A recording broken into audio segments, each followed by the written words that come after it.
সংযোগ বিচ্ছিন্ন, হঠাৎ করে কেটে গেলে মুশকিল হয়। যাই হোক, তো একটা কি বলছিলেন? যতক্ষণ গান হবে জেনারেটরটা চলে যাবে। আচ্ছা, ওই মা একটা প্রশ্ন করছি, বাবা চারখানা একাদশীর নাম বললে কি করে করবো সেটা বলে দাও। শোনো, একাদশী করার সব একাদশী 3 প্রকারের আছে। উত্তম, মধ্যম, কনিষ্ঠ, 3 ধরনের একাদশী হয়। উত্তম মধ্যম কনিষ্ঠকে কাকে কাকে বলে? উত্তম একাদশী হলো নির্জলা একাদশী, যেটা আমরা কোনো জল পান না করে সম্পূর্ণ একাদশী ব্রতটা হরি নাম করে একাদশী করে যাবার পরনিন্দা পরচর্চা করলে চলবে না, ওইটা আমাদের দোষ। একাদশী করে বসে আছি, কার বাড়ি কি হয়েছে, কার বাড়ি কি খাওয়ার হয়েছে, কার বাড়ি কি হয়েছে, কার বাপমার খেতে দেয়নি, ওইসব চিন্তা করলে তোমার হবে। একাদশীতে মন প্রাণ দিয়ে শুধুমাত্র নির্জলা করে যদি শুধুমাত্র কীর্তন করতে পারো, হরিনাম করতে পারো, সেটা উত্তম একাদশী। তবে সেটা সবাই পারে না, কারণ একেবারে জল পান না করলে কেউ বাঁচবে না এখনকার দিনের শরীর অনুযায়ী। হ্যাঁ, এটা হচ্ছে উত্তম। এবার মধ্যম কাকে বলে? শুধুমাত্র পানীয় বস্তু গ্রহণ করে একাদশী গ্রহণ করলে, একাদশী ব্রত করলে। পানীয় মানে তুমি একটু হয়তো লেবু আর নুন চিনির জল করে একটু শরবত খেতে পারো, বা একটু হয়তো দুধ খেতে পারো, ব্যাস, আর কিছু নয়, অন্য কিছু বেশি খাওয়া যাবে না। এবার এটা হচ্ছে মধ্যম। আর কনিষ্ঠ একাদশী, যেটা আমরা সবাই করি, কনিষ্ঠ একাদশী আমরা সবাই করি। কি খাই আমরা একাদশী দিনে? লুচি, আলুর দম, ছোলার ডাল, মুগের ডাল, মটরের ডাল। কি খায় দেখো, শুধু একাদশীর দিনে কি খেতে শুরু করেছি দেখো, বলে লুচি, ছোলার ডাল, পরোটা, বেশ ওই সব করে কোনোদিন খাবেন না, আর কোনোদিন একাদশী করবেন না। যারা একাদশীর দিনে আটা খায় বা ময়দা লুচি খায়, তারা ঠিক একাদশী ঠিক করেন না, তারা আটাদশী করেন। আটাদশী যেন করবেন না। কনিষ্ঠ একাদশীর মধ্যে বলা হয়েছে ফলমূল খেতে হবে, আর যদি খুব খিদে পায়, শামা চাল বলে একটা চাল আছে, ঘাসের দানার মতো শামা চাল বলে, তবুও সেটা খাওয়া ভালো নয়। যদি পারেন আলু, বাদাম আর কুমড়ো দিয়ে একটু সাকার করে খেতে পারেন। হ্যাঁ, যেটা দেখবেন, আমি বলে দিচ্ছি কোথায় এই খাবারগুলো পাবেন। এই খাবারগুলো পাবেন নবদ্বীপে ইস্কনের মন্দিরে যাবেন। ইস্কনের মন্দিরে যদি গিয়ে আপনি, বা গৌড়ীয় মঠে গিয়ে যদি ব্রত করেন একাদশী, তখন পাবেন বাদাম দিয়ে, আলু দিয়ে বেশ তরকারি আর ফল। এইটা হচ্ছে কনিষ্ঠ একাদশী, এগুলো করতে হয়। এগুলো হচ্ছে একাদশীর নিয়ম। এই 3 ধরনের একাদশী আছে, বুঝলেন? বিদ্যাপতির বাড়িতে এসছে একটা লোক, মনে হচ্ছে 7 দিন 10 দিন স্নান টান করেনি, মাথায় জটা ফটা ভর্তি হয়ে গেছে, একটা নোংরা ধরনের লোক। বাবা তুমি কে? তুমি? বিদ্যাপতি বলছে, কে তুমি? আরে বাবা ঠাকুর, এটা কি বিদ্যাপতি ঠাকুরের বাড়ি? হ্যাঁ হ্যাঁ, আমি বিদ্যাপতি ঠাকুর। বলো তোমার কি চাই? আপনি বিদ্যাপতি ঠাকুর? এই ঠাকুর আবার প্রণাম দেবে, আপনার চরণে প্রণাম। এই থাক থাক, প্রণাম তো নিলাম বাবা, তুমি কোত্থেকে আসছো, কি চাই? বাবা ঠাকুর, আমার বহুদিনের ইচ্ছা যে আমি এমন একটা লোকের বাড়িতে কাজ করব, আমি লোকের বাড়িতে চাকরগিরি করে খাই আর কি, আমি এমন একটা লোকের বাড়িতে চাকরি করব যে দিবারাত্র রাধা গোবিন্দের গান রচনা করে, যিনি রাধা গোবিন্দের বন্দনা গান করেন, গান গায়, পদাবলী রচনা করে, আমি তার বাড়িতে চাকর বৃত্তি করি। এটা আমার বহুদিনের ইচ্ছা। আমি চারিদিকে খুঁজেছি, সবাই বলল এক বাক্যে আপনার কথা, তাই আপনার কাছে এসেছি। বাবা ঠাকুর, আপনি কৃপা করে আপনার বাড়িতে আমায় কাজ করতে দেবেন। আমি পয়সা দেব না বাবা ঠাকুর, আপনি যা বলবেন তাই করে দেব। আমি পয়সা দেব না, পয়সা নেওয়ার পরিবর্তে আমি শুধু আপনার কাছে গান শুনব, গান শুনে আপনার কাছে হ্যাঁ, এটা বিচিত্র কথা রে বাবা। হ্যাঁ, নতুন শুনছি, এরকম চাকর তো পাওয়া যায় না, গান শুনে শুনে চাকরগিরি করবে। হ্যাঁ, কিছু দিতে হবে না। বাবা তোমার নামটা কি যেন বললে? কি নাম বললে যেন তোমার? আমার নাম হচ্ছে উগনা। কি নাম? বলে উগনা। উগনা উদ্ভট নাম, কোনোদিন শুনিনি। উগনা। আচ্ছা ঠিক আছে বাবা, তুমি আমার বাড়িতে চাকরবৃত্তি করবে বলছো, পয়সা টয়সা করে নেবে না, কিন্তু আমারও তো দিতে খারাপ লাগবে। দাঁড়াও, আমি বললে হবে না বাবা, ঘরের গিন্নি কি বলছে সেটা আগে দেখি। হ্যাঁ বাবারা, যতই হম্বিতম্বি করো, ওই গিন্নির কাছে সবাই জব্দ। কি মায়েরা, তাই না? হম্বিতম্বি যাই করো আর কর্তাগিরি যাই করো, গিন্নির কাছে সবাই জব্দ। সিন্ধুকের চাবি যদি তালা দিয়ে দেয় না, খুলতে খুলতে তালা মাথা খারাপ হয়ে যাবে। কি মায়েরা, বিদ্যাপতি বলছে, শোনো বাবা উগনা, রাখতে আমি পারি, কিন্তু আগে তোমার মাকে জিজ্ঞেস করি, তারপরে রাখবো কি রাখবো না ভেবে দেখছি। এই যে মহামায়া, হ্যাঁ, ও মহামায়া, বলো। এই বাড়িতে একটা কাজের লোক রাখলে ভালো হয় না?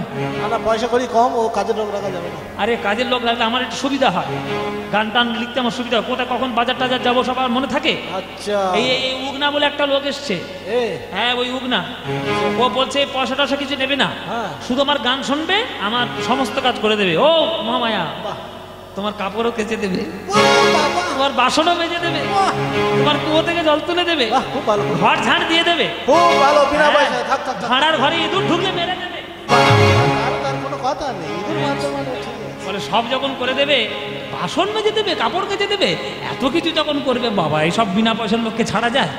হ্যাঁ, এই উগনা তুমি থাকবে, পাশ করে গেছো, পাশ করে গেছো, হ্যাঁ মায়ের কাছে পাশ করে গেছো, উগনা তুমি থাকবে বাবা। হ্যাঁ, এই উগনা সব কাজ করবি তো?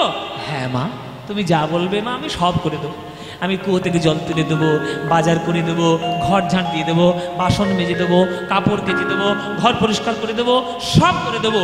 বাবা যেন শুধু গান লিখতে পারে, বাবা যেন শুধু মনে মনে কৃষ্ণের গান লিখতে পারে, কাব্য রচনায় যেন শ্রেষ্ঠ হতে পারে, আমি শুধু গান শুনবো, একটু করে আমায় গান শোনাবেন, একটা করে পদ শোনাবেন, তাতেই আমি সন্তুষ্ট হয়ে যাব।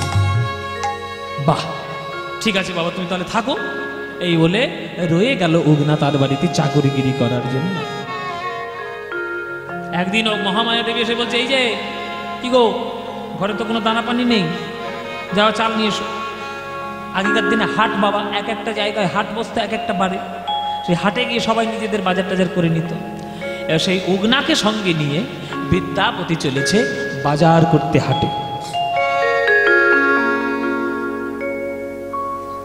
এবার বাজারে চলেছে, বিদ্যাপতি তাকে নিয়ে বাজারে যাচ্ছে। এবার রাস্তা দিয়ে যেতে যেতে, রাস্তা দিয়ে যাওয়ার সময় খুব গরম।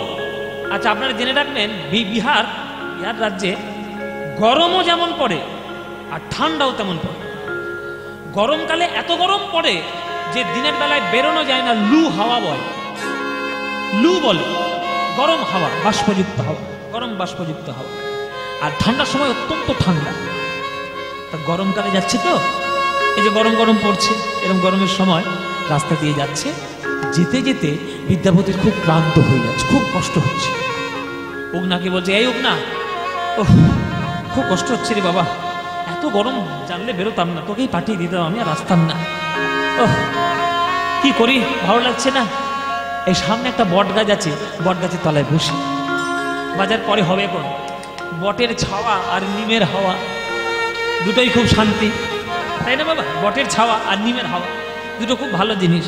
তা বট গাছের তলায় বসে বিদ্যাপতি, বেশ দেহ প্রাণ জুড়িয়ে গেল, কি সুন্দর ঠান্ডা ঠান্ডা হাওয়া, কি সুন্দর ছাওয়া, মন প্রাণ জুড়িয়ে গেল, আমার মন প্রাণ জুড়িয়ে গেল।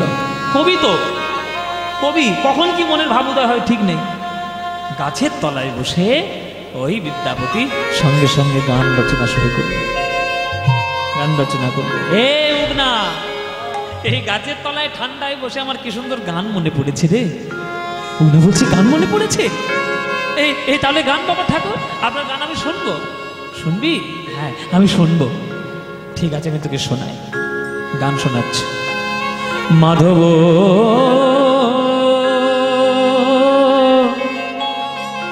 মাধব মাধব হে হে মাধব। বিদ্যাপতির গান। এই গানটা মহাপ্রভুর খুব প্রিয় গান ছিল। মহাপ্রভু খুব গাইতেন, নিজে নিজে নিজেই গাইতেন এই গানটি। মহাপ্রভুর প্রিয় গান আপনাদের শোনাই মাইরা। মাধব ও হে রাধা মা, ও মাধব হে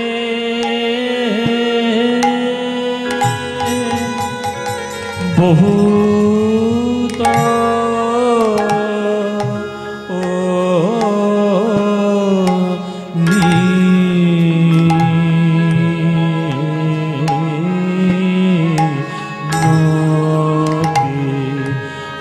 বহুত মিনতি করো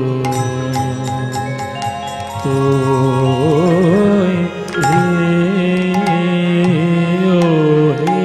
রাধা ও মাধব এই নিবেদন তব পায়ে চরণ ছাড়া করো না হে নিবেদন তব পায়ে চরণ ছাড়া করো করো না হে এই নিবেদন তব পায় আমি ওই চরণে শরণ নিলাম হে নিবেদন তব পায় ওই চরণে শরণ নিলাম নিবেদন তব পায় ও হে রাধা। মধ্যম দাসকুশি তালের একটি গান, ওর রাধা মাধব মাধব বহুত মিনতি করু তোই। এই গানটার মজা হচ্ছে, এই যে গানটা আমি গাইছি, এই একটা পদে চারখানা তাল, এই একটা পদের মধ্যে চারখানা তাল আছে। এই যে এই তালটা করলাম, এটা হচ্ছে মধ্যম দশকুশি তাল। এর পরের অংশটি হয় দাসপেড়ে নয় ধামালি, এই দুটো তালের মধ্যে গাওয়া হয়। কেমন করে দেখুন পরের লাইনটা, দেই তুলসী তিল দেহ মন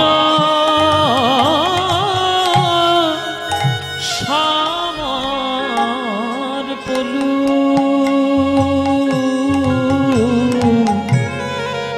দেই তুলসী তিল এ দেহ মন সমর পলু দয়াজনী দয়াজনী ছোড়ো বিময় হে মাধব দয়াজনী ছোড়ো হে মাধব ওগো আমায় দয়া ছেড়ো না হে আমায় দয়া ছেড়ো না হে। ওগো আমায় দয়া ছেড়ো না হে আমায় দয়া ছেড়ো না হে। হে মাধব তোমার শ্রীচরণে আমায় দয়া ছেড়ো না হে। আমি চির অপরাধী বলে আমায় দয়া ছেড়ো না হে চির অপরাধী বলে আমায় দয়া ছেড়ো না হে। আমি ওই চরণে শরণ নিলাম আমায় দয়া ছেড়ো না হে আমি চরণে শরণ নিলাম আমায় দয়া ছেড়ো না হে। আমি চির অপরাধী বলে ওই জন্মের মতো ভিলাইলাম চির অপরাধী জনম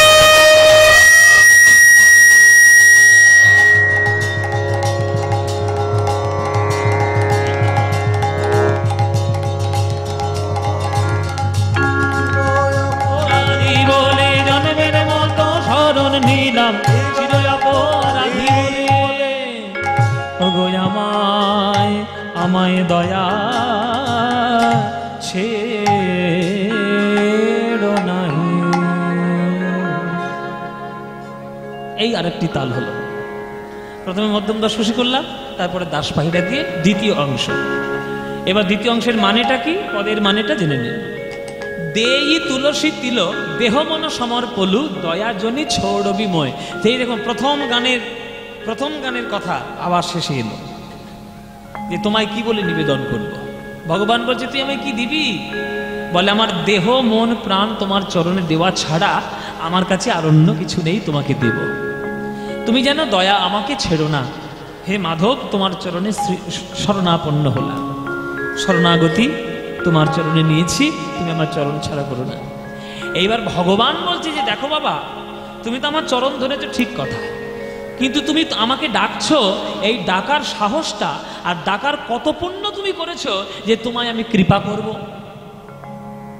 কতটা পুণ্যের বলে তোমায় আমি কৃপা করব, তুমি বলো যে কোনটা আমি তোমায় কৃপা করব।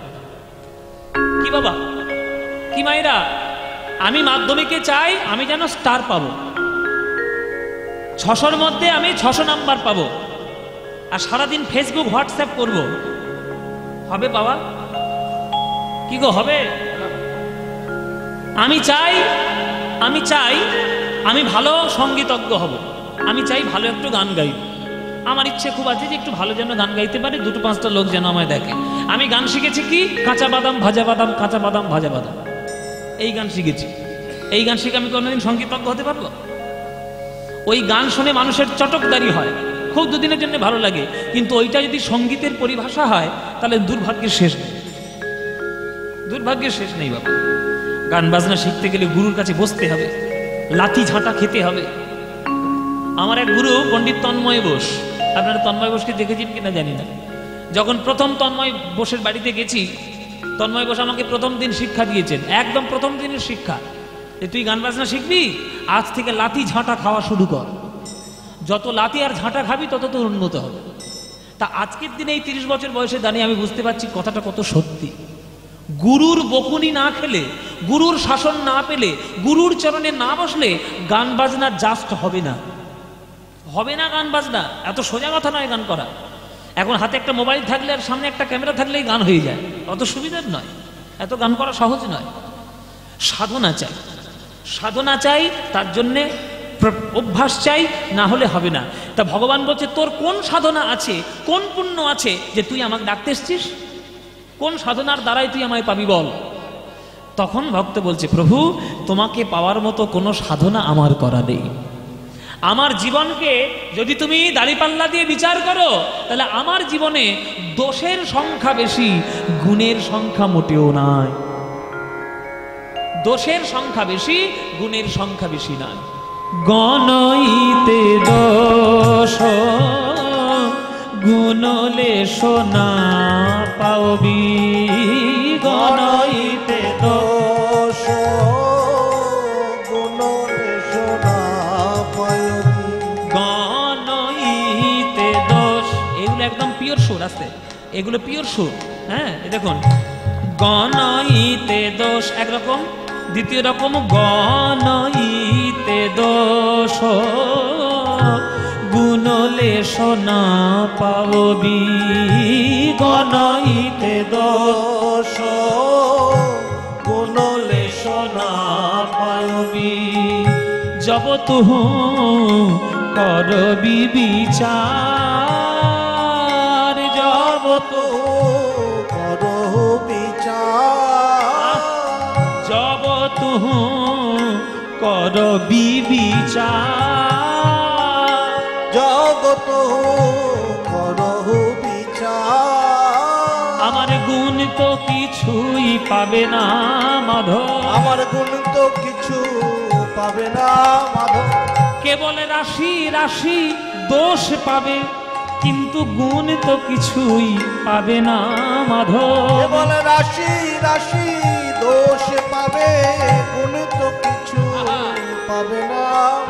যাক যা যা ঘে না তাক তা তা খিটি, এটা লোফা, লোফার মধ্যে গানটা হচ্ছে। দেখুন, আপনারা এখানে যারা গান শুনছেন, আস্তে, আপনারা এখানে যারা গান শুনছেন, কেউ একজন আপনাদের মধ্যে থেকে কেউ একজন অন্তত হাত তুলে আমাকে বলুন যে বাবা আমি যতদিন বেঁচে আছি আমি একটাও কোনো পাপ করিনি, আমি একেবারে ধোয়া তুলসী পাতা। কেউ একজন আমাকে বলুন। প্রতিদিন 10টা করে মশা মারছি। আমি হাতটাকে নিজে গুটিয়ে নি বাবা, নইলে তোমরা আমায় ধরবে যে বাবা তুমি কীর্তন করতেছে, তুমি বলো। আমি খুব অপরাধী বাবা, কত যে পাপ রোজ করছি কোনো ঠিক নেই। আরে বাবা 10টা করে মশা মারলে সেটাও তো একটা পাপ। হ্যাঁ, মশা মারলে পাপ না? তাহলে পাপ মুক্ত আমরা কেউ নই, আর আমরা ডাকতে যাচ্ছি ভগবানের চরণ। তা ভগবান বলছে তোর কি পুণ্য আছে তুই আমায় ডাকছিস? ভক্ত বলছে প্রভু পাপ ছাড়া জীবনে আমার কিছু নেই। জীবনটাকে যদি তুমি দাড়ি পাল্লায় বিচার করো, দাড়ি পাল্লায়, তাহলে দেখবে যে আমার জীবনে পাপটাই বেশি, পুণ্য বলতে কিছু নেই। এবার ভগবান বলছে তাহলে তুই যদি জানিস যে আমি পাপীদেরকে আশ্রয় দিই না, তোর পুণ্য কিছু নেই, তাহলে তুই আমার ডাকার সাহস পেলি কোথায়? তখন ভক্ত বলছে প্রভু গো তোমাকে ডাকার সাহস দিয়েছে পুরীর ভক্তরা। পুরীর ভক্তরা আবার কি সাহস দিল? বলে পুরীতে যখন ভক্তরা যায় ভগবানকে দেখতে, তখন কার নামে জয়ধ্বনি দেয়? কোন ভগবানকে জয়ধ্বনি দেয় পুরীতে? জগন্নাথ। জগন্নাথ। আমরা সবাই পুরীতে গিয়ে কি বলি? জগন্নাথ দেব কি, জগন্নাথ দেব কি, জগন্নাথ দেব কি। তাহলে জগন্নাথ তুমি যদি হবে, তুমি যদি জগতের নাথ হবে, আমি পাপ করি আর পুণ্য করি, আমায় তোমায় কৃপা করতেই হবে। তুহু জগন্নাথ এ জগতে কহয়সী,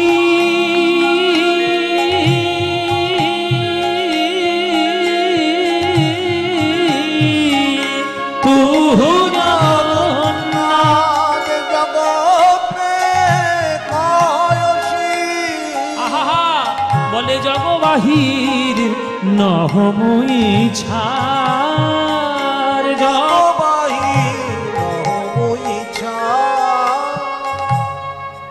একটা সাপ একটা ব্যাঙকে ধরেছে। সাপটা ঠাকুরকে ডাকছে ঠাকুর ব্যাঙ যেন ফসকে না যায়। ব্যাঙ ঠাকুরকে ডাকছে ঠাকুর সাপের হাত থেকে রক্ষা করো। ভগবান তো পড়েছে বিপদে, বলে কোন দিকে যাই রে বাবা। দুজনের মতো ডাকছে। সাপের কানে কানে ভগবান মন্ত্র দিল, এই বেটা ধরবি যখন ধরার মতো ধর। আচ্ছা। আর ব্যাঙের কানে কানে মন্ত্র দিল, বেটা মরবি যখন মরার মতো মর। ঠিক আছে। ব্যাঙ মনে মনে ভাবলো সেই যখন আমার মরতে হবে, আর বেঁচে থেকে আশা করে লাভ কি? তা মরার মতো মরি। মরা মরা মরা যা মরে গেছে, যা যা যা যা মরে গেছে, যা মরার ভান করে পড়ে গেল। সাপটা মনে মনে ভাবছে ভগবান বলেছে ধরার মতো ধরতে, যা ধরেছি তাতেই বেটা ব্যাঙ আধ মরা হয়ে গেছে।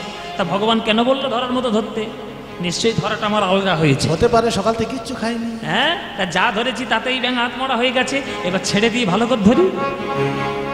ছেড়ে দিয়ে যেই ধরতে গেছে বাবা ব্যাঙ দেখেছে, ছেড়ে দিয়েছে, থপ করে লাফিয়ে জলের তল। তাহলে ভগবান কোন দিকে রক্ষা করলো? দুদিকেই রক্ষা করলো। যে কথার মানে বুঝেছে সে ফল পেয়েছে। সাপকে বলেছে ধরার মতো ধরতে, সাপকে বলেছে ছেড়ে দিয়ে ধরতে।